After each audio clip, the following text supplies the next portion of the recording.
In the 13th century BC, a newly coronated king took the throne of ancient Egypt, a fierce warrior and ambitious builder who would usher in one of the most glorious and prosperous reigns in the kingdom's 3,000-year history. His name was Ramesses II, and he would be revered as the greatest pharaoh of the 19th dynasty. From an early age, Ramesses was groomed for greatness as the favored son of Seti I. He was trained as an uncompromising military leader and skilled in all aspects of governance, religion, and combat. When his father died in 1279 BC after expanding Egyptian rule into Canaan, the reins of power were seamlessly transferred to the young and deeply pious Ramesses. Over his 67-year reign, the second longest in Egyptian history, Ramesses the Great set about solidifying his kingdom's borders through an unrelenting campaign of warfare against the Hittites and other hostile powers that had threatened to unravel Egypt's hard-fought imperial gains. At the pivotal Battle of Kadesh in 1274 BC, Ramesses led his armies across the Orontes River and crushed the Hittite armies in one of the ancient world's largest chariot conflicts.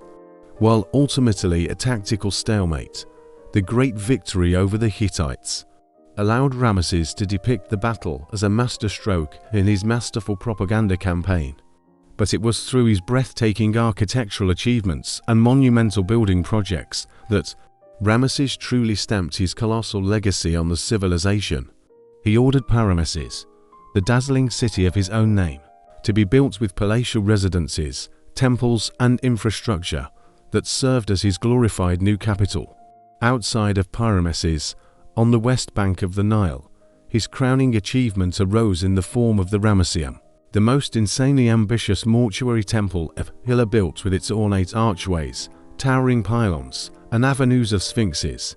Ramesses also commissioned perhaps the greatest stone monument in history at Abu Simbel, two imposing rock-cut temples, adorned with towering 70-foot seated figures of the king carved directly into the mountainside.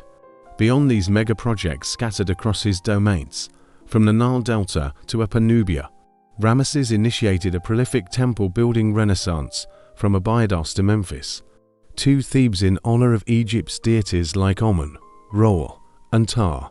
The country's wealth from gold mines and trade grew like never before. When he died in his 90s around 1213 BC, Ramesses was granted the honorific the Great Ancestor and had solidified his eternal prominence as one of the most powerful and transformative rulers in Egyptian antiquity.